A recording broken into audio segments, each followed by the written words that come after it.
ہی غالب رہیں گے۔ اور دراصل ان آیات میں جنگ بدر کی کچھ آیتیں اور جنگ بدر کے کچھ حالات بیان کیے گئے ہیں۔ جب مسلمان مکہ شریف سے مدینے کی طرف رخصت ہو گئے اور اللہ کا حکم ہو گیا کہ محبوب مکے سے آپ مدینے جائیں اپنے ایمان کی حفاظت کے لیے، اپنے معاشرے کی تکمیل کے لیے، تو اللہ رب العزت کے حکم سے اللہ کے رسول مدینہ تشریف لائے۔ لیکن غیر کو یہ بات بھی نہیں بھائی کہ رسول پاک صلی اللہ علیہ وسلم مدینے میں بھی آ کر سکون سے رہیں۔ چنانچہ اللہ کے رسول چڑھائی کرنے نہیں آئے، حملہ کرنے نہیں آئے، بلکہ اس وقت کے جو کفار تھے انہوں نے پوری پلاننگ کرنے کے بعد وہ مکے سے مدینے کی طرف آئے تاکہ مسلمانوں کا گلا کما کر دیا جائے، ان کا خاتمہ کر دیا جائے۔ ان کی سرداری ابو جہل کر رہا تھا اور ابو جہل نے بہت سارے لوگوں کو جمع کیا اور ایک فوج تیار کرنے کے بعد مسلمانوں کے خلاف ورغلایا، بہکایا اور پھر لے کر فوج مدینے کی طرف پہنچ گیا۔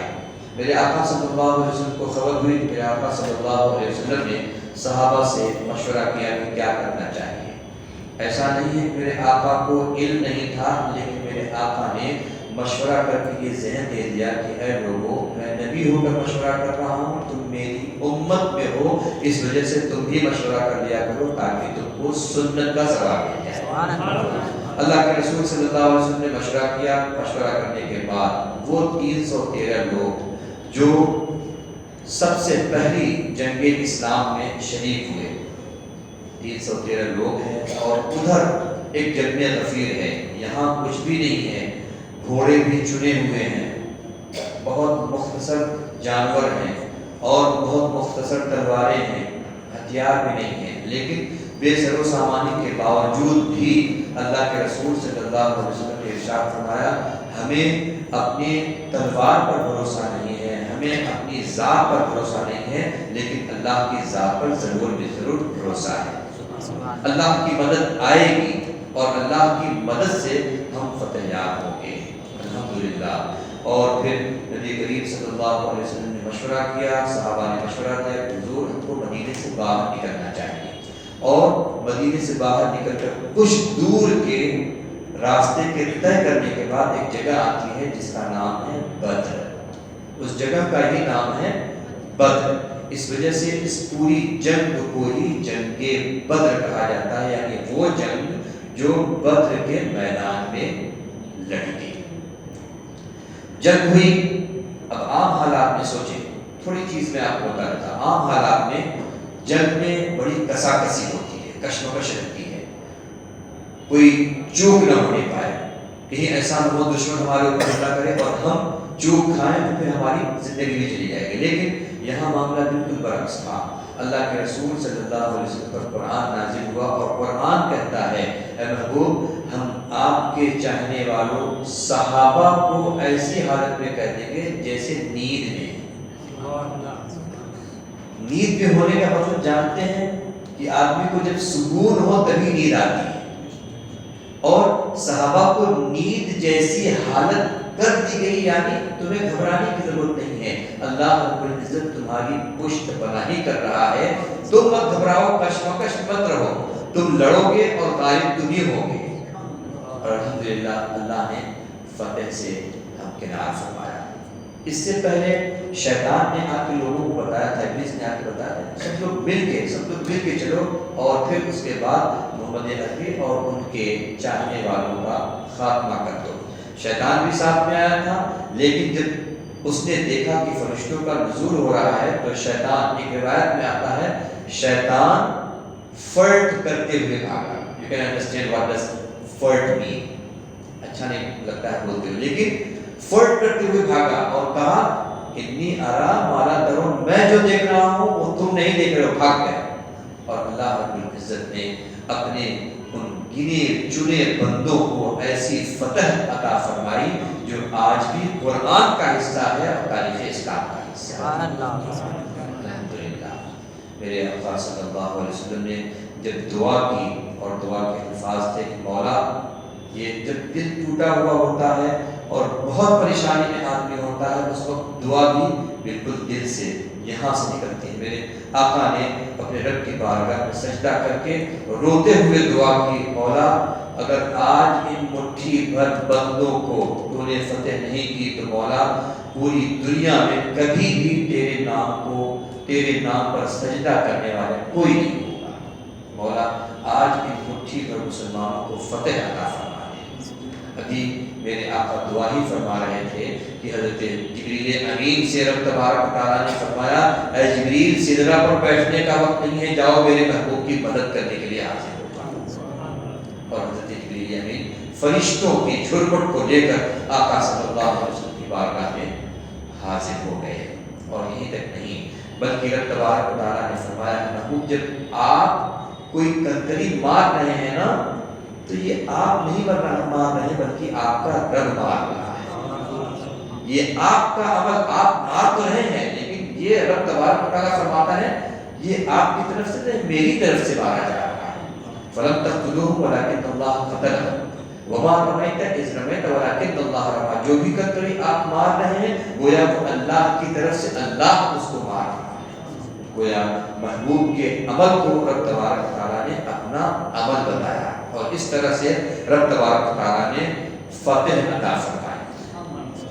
یہ یاد رکھیں فتح عطا فرمائی، چونکہ تفصیلات بہت ہیں لیکن ہم کو سلیکٹڈ چیزیں یہاں پر ذکر کرنا ہے۔ جب فتح ہو گئی اور یہ بھی ذہن میں رکھیں کہ رسول پاک صلی اللہ علیہ وسلم کے ایک چچا ہوتے ہیں جن کا نام ہے عباس، اور یہ حضرت عباس بھی اس وقت تک مسلمان نہیں ہوئے تھے، اسلام نہیں لائے تھے، اور ابو جہل نے ان کو بھی کہا کہ چلو تمہیں ساتھ چلو، اور سب کی باری لگی ہوئی تھی کہ ایک دن کھانا پوری فوج کو تم کھلاؤ گے، دوسرے دن تم کھلاؤ گے، تیسرے دن تم کھلاؤ گے، چوتھے دن، اس طرح کرتے کرتے سب کی باری لگی ہوئی تھی۔ جس دن حضرت عباس کی باری تھی، ابھی وہ اسلام نہیں لائے تھے، اسی دن جنگ ہو گئی۔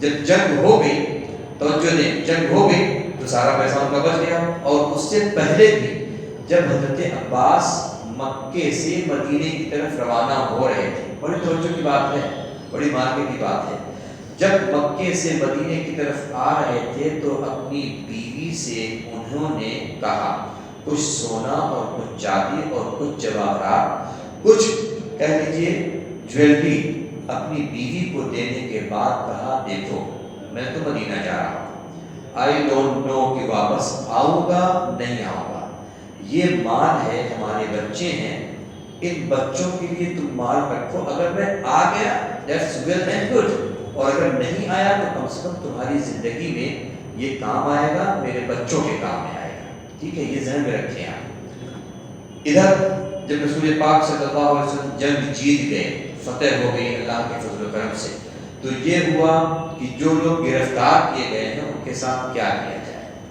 ظاہر ہے یہ مسلمانوں کو قتل کرنے آئے تھے، مسلمانوں کو مارنے آئے تھے، تو مشورہ کیا میرے آقا نے، کیا کرنا چاہیے۔ صحابہ میں سے حضرت عمر نے کہا، حضور یہ ہم کو قتل کرنے آئے تھے، مارنے آئے تھے، حق تو یہ بنتا ہے کہ ہم لوگ ان کو آج گرفتار ہو گئے، ان کو ہم قتل کر دیں، ان کو ہم قتل کر دیں، یہ ہم کو مارنے آئے تھے، اگر یہ ہم کو گرفتار کرتے تو ہم کو یقیناً یہ قتل کرتے تھے، آج یہ ہماری گرفتاری میں ہم کو بھی قتل کر دینا چاہیے۔ حضرت ابوبکر صدیق نے کہا، حضور اب تو وہ گرفتار ہو گئے ہیں، اگر ہم نے ان کو چھوڑ دیا، ان کے ساتھ رحمت کا معاملہ کیا تو ہو سکتا ہے کل یہی لوگ مسلمان ہو جائیں اور ہماری سب میں داخل ہو جائیں۔ میرے آقا نے اس کو بھی سماعت کیا۔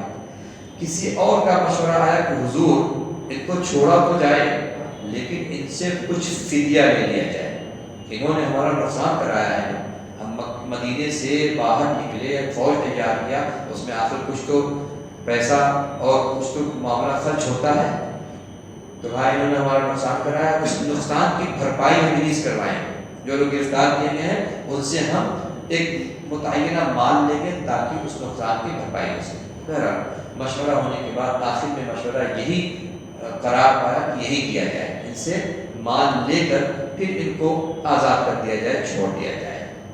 یہاں تک بات ہوئی۔ اب جب جتنے لوگ گرفتار ہوئے تھے ان سے کہا گیا چلو ٹھیک ہے، تمہارے ساتھ یہ فیصلہ کیا گیا ہے کہ جو مال دے وہ آزاد ہو جائے، جس کے پاس مال نہیں کسی سے مانگ کر دے، کسی سے ادھار لے کے دے، لیکن بغیر مال کے چھوڑا نہیں جائے گا۔ سب لوگ آپ دیکھیں جس کے پاس مال تھا دیتا گیا، آزاد ہوتا گیا۔ جب عباس کی باری آئی، حضرت عباس کی جو رسول پاک کے چچا تھے، جب ان کی باری آئی تو حضرت عباس نے آ کر کہا میرے بھتیجے تمہیں پتا ہے کہ ہم لوگ جنگ کرنے آئے تھے، ہمارے پاس تو مال دولت ہے ہی نہیں، میں فدیہ کیسے دے سکتا ہوں، میں بدلہ کیسے دے سکتا ہوں، تمہیں پتا ہے میرے پاس کچھ نہیں ہے۔ اب یہاں جو توجہ کی چیزیں جو میں بتانا چاہ رہا ہوں وہ یہ ہے کہ میرے نبی صلی اللہ علیہ وسلم نے مسکرا کر حضرت عباس کو دیکھا اور فرمایا اس مال کا کیا ہوگا جو آپ آتے وقت میری چچی جان کو دے کر آئے۔ آپ سوچیں، حضرت عباس کہتے ہیں اللہ اکبر، اس مال کے بارے میں یا تو میں جانتا تھا یا تو میری بیوی جانتی تھی، ایون دو میرے بچوں کی بھی خبر نہیں تھی کہ وہ مال کہاں ہے یا وہ مال ہے بھی یا نہیں ہے۔ میرے آقا نے فرمایا اس مال کا کیا ہوگا جو چچی کو دے کر آئے ہیں۔ جیسے ہی حضرت عباس نے یہ بات سنی فوراً کہا آپ جھوٹے نہیں ہو سکتے، اور کہا اب مال تو بعد میں دیا جائے گا، پہلے اپنا ہاتھ بڑھائیں اسلام قبول کرو۔ گویا حضرت عباس کے ایمان کا سبب ہی رسول پاک صلی اللہ علیہ وسلم کا غیب بتلانا تھا۔ یہ تو کرم ہے اللہ کا کہ کسی کو اللہ اپنے حبیب کے غیب دانی کی بنیاد پر ایمان عطا فرماتا ہے۔ اور آج کا انسان کچھ ایسے بھی انسان ہیں جو رسول پاک کی غیب دانی کا انکار کر کے اسلام سے خارج ہو جاتا ہے۔ آپ سوچیں، یہ قرآن تو ایمان لانے کے لیے ذرا یہ آیتیں پڑھیں نا، یہ آیتیں پڑھیں جو آیتیں سورہ انفال میں آخری پیج پر ہے، جس میں اللہ کے رسول صلی اللہ علیہ وسلم نے یہ ذکر فرمایا کہ مال دینا ہے اس کے بعد آزادی، تو ان آیتوں میں یہ ذکر ہے، حضرت عباس کی روایت کے ساتھ یہ ذکر ہے کہ نبی پاک صلی اللہ علیہ وسلم کی غیب دانی کی بنیاد پر حضرت عباس ایمان لے آئے تھے۔ اس سے پتہ چلتا ہے کہ رسول پاک صلی اللہ علیہ وسلم کے غیب دانی پر ایمان رکھنا یہ مومنوں کا طریقہ ہے، اور ایمان نہ رکھنا یہ ملحدوں اور بے دینوں کا طریقہ ہے۔ یہ اپنے اپنے نصیب کی چیز ہے کہ کوئی رسول پاک صلی اللہ علیہ وسلم کے غیب دانی پر ایمان لا کر مسرور ہوتا ہے، اور کوئی وہ ہوتا ہے جو یہ کہہ کر کہ نبی کو پیٹھ کے پیچھے کا علم نہیں ہے، اللہ کی نعمتوں سے محروم ہوتا ہے۔ اللہ رب العزت ان کو بھی عقل سلیم عطا فرمائے تاکہ وہ بھی ان آیتوں کو پڑھ کر ایمان کی روشنی، ایمان کا نور اپنے سینوں میں بسا سکیں۔ اور اس کے بعد پھر اللہ رب العزت نے سورہ توبہ نازل فرمائی۔ سورہ توبہ میں ایک چیز ذہن میں رکھیں کہ قرآن مقدس میں کل کتنی سورتیں ہیں؟ 114 سورتیں، لیکن ایک ایسی سورت ہے جس کے شروع میں بسم اللہ نہیں ہے۔ جانتے ہو کون سی سورہ ہے؟ یہی سورہ توبہ ہے۔ لیکن ایک سوال میں کرتا ہوں، اگر کوئی جواب دیتا ہے تو اس کو انعام دوں گا۔ میرے پاس کچھ ہے نہیں ہے، لیکن دو کا انعام۔ قرآن پاک کی ایک سورت ایسی ہے جس میں 2 بار بسم اللہ ہے کوئی جو بتائے؟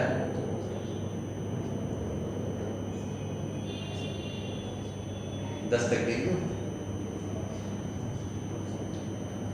5 7 8 9 گوگل مت کرو، خیر چلیں، علم ہونا چاہیے۔ ایک سورت جس میں 2 بار بسم اللہ شریف آئی ہے وہ ہے سورہ نمل، جو 19ویں پارے میں ہے۔ سورہ نمل میں ایک بار شروع میں بسم اللہ ہے اور ایک بار بالکل سورہ کے بیچ میں بسم اللہ ہے۔ تو اس اعتبار سے ایک صورت وہ ہی جس میں بسم اللہ ہے ہی نہیں، اور ایک صورت وہ ہی جس میں بسم اللہ 2 بار ہے. ٹھیک ہے، یہ ذہن رکھیں. اب بسم اللہ کیوں نہیں آئی سورہ توبہ کے شروع میں، اس میں بڑی تفصیل ہے، لیکن مختصراً یوں سمجھیں کہ رب تبارک و تعالیٰ نے اس کے شروع میں بسم اللہ نہیں نازل فرمایا، اس وجہ سے اس کے شروع میں بسم اللہ لکھی بھی نہیں جاتی ہے.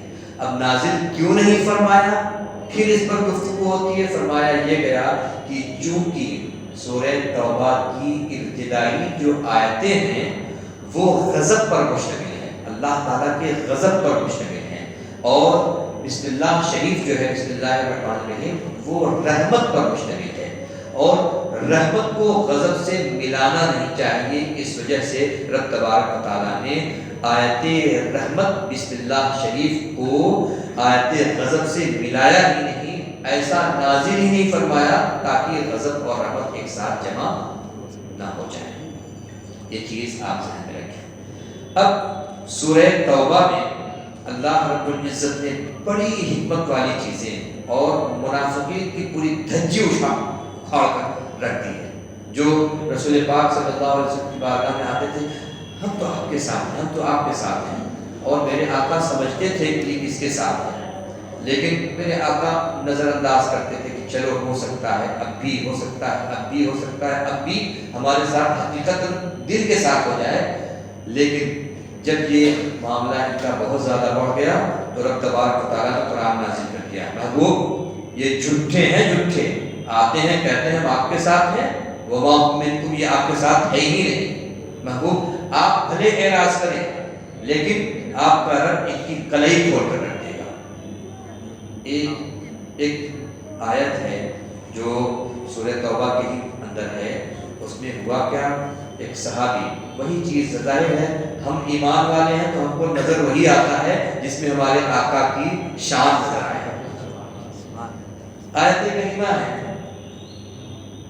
اور اس کا شان نزول ہے. شان نزول کا مطلب یہ ہوتا ہے کہ اس آیت کو نازل ہونے کے پیچھے مقصد کیا تھا.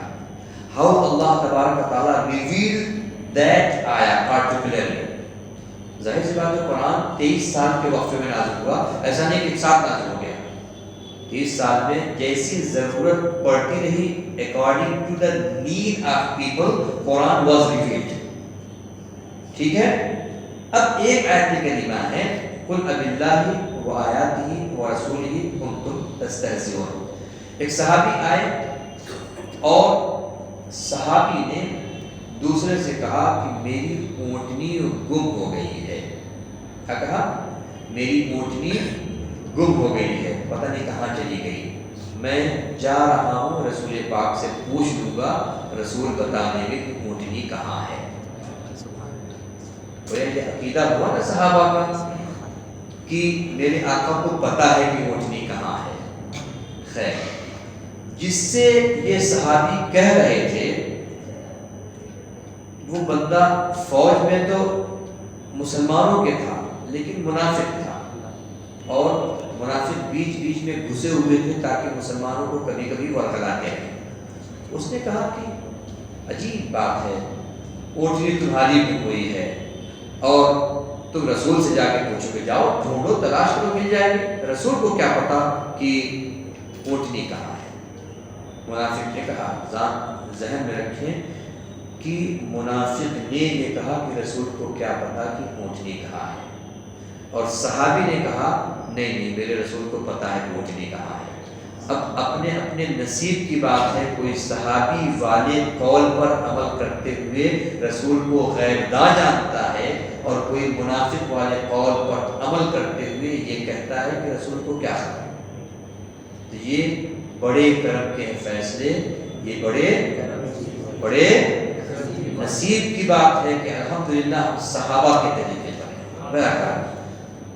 رسول پاک کی بارگاہ میں صحابی آئے، عرض کیا حضور ایسا ایسا معاملہ ہے، اونٹ گم ہو گیا. میرے آقا نے ارشاد فرمایا جاؤ جنگل کے فلاں علاقے میں چلے جاؤ، ایک درخت ہے، درخت سے ہی تمہاری اونٹنی، درخت کا کانٹا ہے، اس اونٹنی کا معاملہ یوں ہوا کہ اس کانٹے سے تمہاری اونٹنی کی رسی پھنس گئی ہے جس کی وجہ سے وہ ادھر ادھر نہیں جا پڑی، جاؤ اس کو چھڑا کے لے کے آ جاؤ۔ بولو لگے ہاتھوں صحابی رسول نے عرض کیا حضور یہ تو آپ نے بتا دیا، اس معاملے کو میں فلاں سے کہہ رہا تھا، تو اس نے کہا کہ رسول کو کیا خبر، جاؤ اپنی تمہاری جاؤ ڈھونڈ لو مل جائے گی، رسول کو اس کے بارے میں کیا معلوم۔ ابھی رسول پاک صلی اللہ علیہ وسلم نے غضبناکی کا اظہار ہی فرمایا تھا کہ حضرت جبریل امین آیت کریمہ لے کر آ گئے، اور میرے رب کے رسول صلی اللہ علیہ وسلم نے ارشاد فرمایا جاؤ فلاں کو بلا کے لے آؤ۔ کیسے جرأت ہوئی اس کی کہ اس نے کہہ دیا کہ رسول کو کیا خبر۔ اللہ اکبر۔ جب وہ آیا تو اس نے کیا کہا معلوم؟ اس نے کہا انما كنا نخوض ونلعب، we were just having fun. We were just having fun. I was just telling these words only for fun. I did not intend any other thing. It was only just fun, ya Rasulullah. میں نے صرف ازراہ مذاق ایسا کہا تھا، میرا مقصد یہ نہیں تھا کہ میں یہ کہوں کہ آپ کو پتہ نہیں، میں نے مذاق کیا تھا۔ تو قرآن میں بڑے غضبناک انداز میں رب تبارک و تعالیٰ نے آیت کریمہ میں ارشاد فرمایا باللہ و آیاتہ و رسولہ کنتم تستہزئون، کیا اللہ اس کے رسول اور اس کی آیتوں سے تم مذاق کر رہے ہو؟ اور فرمایا گیا تم مذاق کر رہے ہو، سنو لا تعتذروا قد کفرتم بعد ایمانکم، تم اب عذر پیش نہ کرو، you became non believer، تم اسلام کے دائرے سے ہی خارج ہو گئے، تم اسلام کے دائرے سے نکل چکے ہو۔ گویا قرآن نے یہ فیصلہ کر دیا کہ مطلقاً اگر کوئی رسول پاک صلی اللہ علیہ وسلم کے علم غیب کی مطلقاً without any condition مطلقاً اگر کوئی انکار کرتا ہے تو قرآن کی اس نص سے یہ ثابت ہوتا ہے کہ وہ اسلام کے دائرے سے ہی خارج ہو جاتا ہے۔ اب سمجھنے کی چیز یہ ہے کہ آخر پہ کیا بات ہے کہ ایک بندہ کہہ جاتا ہے کہ رسول پاک کو غیب کا علم کہاں ہے، یا رسول پاک کو پیٹھ کے پیچھے کا بھی علم نہیں ہے، اور ایک پوری جماعت، ایک پورا فرقہ، پورا گروہ اس کے بچاؤ میں لگا ہوا ہے۔ بلکہ ہونا تو یہ چاہیے تھا کہ اگر کوئی غلط بول گیا تو آدمی کھلے لفظوں میں کہتا کہ نہیں اس نے غلط کہا، اس نے غلط کہا۔ حقیقت تو یہ ہے کہ اللہ کے رسول کو اللہ کی عطا سے غیب کا علم ہے، لیکن پھر وہی چیز یہ اپنے اپنے نصیب کی چیز ہے۔ الحمدللہ یہ اللہ کا فضل ہے کہ ہم رسول پاک کو غیب نہ مانتے ہیں، بلکہ ہم تو یہ کہتے ہیں کہ دنیا میں اگر اور لوگوں کو غیب کا علم بھی مل رہا ہے تو میرے آقا کے صدقے میں مل رہا ہے۔ میرے امام نے بڑی پیاری بات کہی ہے اور ہمیشہ وہ کہی جاتی ہے، اور کوئی غیب کیا تم سے نہا ہو بلا، جب نہ خدا ہی چھپا کرو۔ یہ ہے قرآن اور یہ ہے صاحب قرآن۔ اگر قرآن کو صحیح معنوں میں سمجھنا ہے تو رسول پاک کی سیرت نگاہوں کے سامنے رکھنا پڑے گا، اور اگر رسول پاک کی سیرت نگاہوں کے سامنے آ جائے تو آپ یقین کریں دھیرے دھیرے دھیرے دھیرے قرآن کی فہم اور قرآن کا سمجھنا بھی آسان ہو جائے گا۔ عجب حیرت کی بات ہے کہ یہ پوری جماعت، پوری قوم بخاری شریف اور مسلم شریف اور یہ شریف اور وہ شریف سب شریف پڑھتی ہے، لیکن جب بات آتی ہے رسول پاک کے غیب کی تو ایسا لگتا ہے جیسے بالکل ناخوادہ ہو گئی ہے یہ جماعت، بالکل ہی لا علم ہو گئی ہے یہ جماعت، جبکہ بخاری شریف کی حدیثیں بھری پڑی ہیں جہاں پر رسول پاک صلی اللہ علیہ وسلم نے غیب کی خبریں دی۔ اللہ تبارک و تعالیٰ ان کو بھی عقل سلیم عطا فرمائے اور ان کو بھی ہدایت نصیب فرمائے۔ ہم تو یہی دعا کرتے ہیں ہدایت نصیب فرمائے۔ بہت سارے لوگ تو ایسے ہیں جو صرف اور صرف سنگت کی بنیاد پر ان کو خبر ہی نہیں ہے کہ دراصل اختلافات کن چیزوں کا ہے، صرف سنگت کی بنیاد پر، یا یہ کہ گھر میں ایسے گھر میں ان کی پیدائش ہوئی کہ لوگ اسی طریقے کو فالو کرتے آ رہے ہیں، تو بچہ بھی بڑا ہوا تو اسی طریقے کو فالو کر رہا ہے۔ اگر حقیقت ان کے سامنے رکھ دی جائے تو میرا خود ذاتی تجربہ ہے، ایک صاحب سے ایسی بات ہوئی تو میں نے جب حقیقت یہ ساری چیزیں رکھی تو اللہ گواہ اس نے کہا اگر ایسی بات ہے تو یہ پوری قوم غلط کر رہی ہے، نہیں ایسا ہو ہی نہیں سکتا۔ رسول پاک صلی اللہ علیہ وسلم کو کوئی کہے کہ ان کے بعد بھی کوئی نبی آ سکتا ہے اور اس کو صحیح مانیں گے، وہ مسلمان کیسے رہے؟ جبکہ اس بندے کے بارے میں معلوم تھا کہ بڑا کٹر والا دوسری جماعت کا بندہ ہے، لیکن جب میں نے بات کی تو وہی بندہ کہہ رہا نہیں ہم مان ہی نہیں سکتے کہ کوئی ایسا کہہ سکتا ہے، اور اگر کوئی ایسا کہے گا تو وہ مسلمان بھی کیسے رہے گا؟ تو ہم نے کہا یہ تو ہم بھی کہتے ہیں کہ اگر کوئی ایسا کہے گا تو مسلمان کیسے رہے گا؟ لیکن ضرورت ہے اس بات کی کہ ہم بڑی حکمت کے ساتھ، دانائی کے ساتھ یہ مسائل جو ہیں لوگوں کے سامنے رکھیں اور اللہ کی ذات پر بھروسہ کرتے ہوئے رکھیں۔ اللہ کریم ہے، اللہ شرح صدر فرماتا ہے اور ایمان کی دولتیں لوگوں کو ملتی ہیں، لیکن نیت خالص ہونا چاہیے۔ یہ نیت نہیں ہونی چاہیے کہ میں ایسا کر دوں ایسا کر دوں، بلکہ نیت آپ کی اور ہماری یہ ہونی چاہیے کہ ہم اسلام کی اور رسول پاک صلی اللہ علیہ وسلم کی جو بھی حقیقی باتیں ہیں ان کے ساتھ ان کے سامنے لوگوں کے سامنے دلیل کی روشنی میں رکھیں، باقی نتیجہ اللہ کے ہاتھ پر چھوڑ دیں کہ اللہ چاہے گا تو اللہ شرح صدر ہو جائے گا اور ایمان کی لذت انہیں بھی محسوس ہو جائے گی۔ یہ آیت کریمہ ہے جو آج ہم لوگوں نے تلاوت کی ہے۔ یقین کریں اس طرح کی اگر آیتیں آتی ہیں تو الحمدللہ ہم سب کا چہرہ مسکرا اٹھتا ہے اور ہم کو تو لطف آتا ہے کہ پڑھنے میں سبحان اللہ ہمارے آقا کی شان بیان کی جا رہی ہے۔ اور کیوں نہ ہو، جب ہمارے آقا کی شان بیان کی جائے تو ایک مسلمان تو مسرور ہی ہوگا نا، اور اگر میرے آقا کی شان میں توہین ہو تو پھر مسلمان اس کو برداشت نہیں کرتا ہے، جو ہے چاہے وہ آج کا کوئی بدبخت توہین کرے یا رسول پاک کے زمانے کا کوئی بھی شخص توہین کرے، اس کو برداشت نہیں کیا گیا اور نہیں کیا جائے گا، نہیں کیا جائے گا۔ حضرت خبیب رضی اللہ تعالیٰ عنہ، اسی پر بات ختم کرتا ہوں، حضرت خبیب رضی اللہ تعالیٰ عنہ کو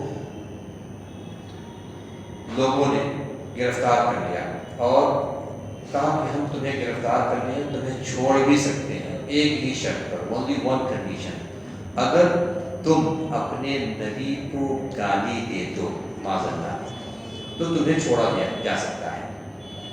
تو حضرت خبیب جلال میں آگے، صحابی تھے، جلال میں آگے کہا سنو اللہ کی قسم میری بوٹی بوٹی کر ڈالو، بوٹی بوٹی کر ڈالو، مجھے یہ تو گوارا نہیں ہے، لیکن میں محمد عربی کو گالی دے دوں ایسا ہو ہی نہیں سکتا، ایسا ہو ہی نہیں سکتا کہ ایک رسول اللہ کا غلام ہو اور رسول پاک صلی اللہ علیہ وسلم کو گالی دے دے، ایسا ہو ہی نہیں سکتا، مار ڈالو کاٹ ڈالو جو کرنا کر دو، ہم نہیں کہیں۔ اور ایسا ہی ہوا، ان کو سولی میں چڑھا دیا گیا، کاٹ کر بوٹی بوٹی کر دی گئی، لیکن انہوں نے ایک لفظ بھی رسول پاک کے خلاف نہیں بولا، بلکہ یہ ذہن دے دیا کہ جینا مرنا تو بس ہے نبی کے لیے، جینا مرنا ہے بس اس نبی کے لیے، زندگی یہ ملی ہے نبی کے لیے، جینا مرنا بھی ہے بس نبی کے لیے، یہ ذہن دیا اور یہ کہا سنو گالی دینا تو دور کی چیز ہے، اگر مجھے پتا چل جائے کہ ایک کانٹا ہے جو میرے نبی کے قدموں میں دھسنے والا ہے تو سن لو، میں یہ چاہوں گا کہ وہ کانٹا میرے کلیجے میں دھس جائے لیکن قدم رسول میں نہ دھسے، میرے کلیجے میں دھس جائے وہ مجھے گوارا ہے، اور تم کہہ رہے ہو گالی دے دیں گے، ایسا ہو ہی نہیں سکتا، مار ڈالو، قتل کر دو، جو چاہو کر دو، رسول پاک صلی اللہ علیہ وسلم کی شان میں گستاخی نہیں کر سکتا۔ اور شاید اگر کھلے ہوئے ہوتے تو حضرت خبیب پھر وہ جوہر بھی دکھاتے کہ ٹھیک ہے اب تو مرنا ہی ہے، تو پھر اکیلے تھے، چند لوگوں کو ساتھ میں لے کر جاؤں گا، لیکن اللہ کی مرضی کچھ اور تھی۔ البتہ ہم کو یہ ذہن دے دیا حضرت خبیب رضی اللہ تعالیٰ عنہ نے کہ اے لوگوں رسول پاک کی غلامی اختیار کر لو، یہاں بھی تم کامیاب رہو گے، آخرت بھی تمہارے لیے ہوگی۔ اللہ رب العزت ہم سبوں کو رسول پاک صلی اللہ علیہ وسلم کی محبت نصیب فرمائے، اور اللہ تعالیٰ کریم رب کے بندوں نے قرآن پاک کی تفسیر سننے کے لیے مولا وقت دیا ہے کریم، ان کے وقت میں بے پناہ برکتیں عطا فرما دے مولا۔ ہمارے پڑھنے میں، ہمارے سننے میں، تفسیر کرنے میں کہیں کوئی لفظ خامی چوک ہوتی ہو تو قریب رکھ، تو اپنے فضل و کرم سے اس کو معاف فرما، اور ہماری آنے والی نسلوں کو مولا تعالیٰ قیامت تک اہل سنت و جماعت پر قائم و دائم فرما مولا۔ ہم سبوں کی عزت و ناموس کو مولا چار چاند لگا دے مولا۔ ہمارے آقا صلی اللہ علیہ وسلم کے دشمنوں کو مولا صفحے ہستی سے مٹا دے مولا۔ ان کے مقدر میں اگر ایمان نہ ہو تو مولا تعالیٰ کم سے کم اتنا ہو کہ اسلام کے حوالے سے ان کے دل میں نرمی پیدا فرما دے مولا۔ مسلمانوں کا بول بالا فرما دے، قریب اسلام کو عزت اور اسلام کو عظمت نصیب فرما دے مولا۔ ہماری دعاؤں کو قبول فرما دے۔ ان اللہ و ملائکتہ یصلون علی النبی یا ایھا الذین آمنوا صلوا علیہ وسلموا تسلیما۔ اللهم صل علی سیدنا و شفیعنا و حبیبنا و علیہ یا رسول اللہ صلی اللہ تعالی علیہ وسلم۔ سبحان ربک رب العزۃ عما یصفون وسلام علی المرسلین والحمد للہ رب العالمین۔ محمد رسول اللہ صلی اللہ علیہ وسلم۔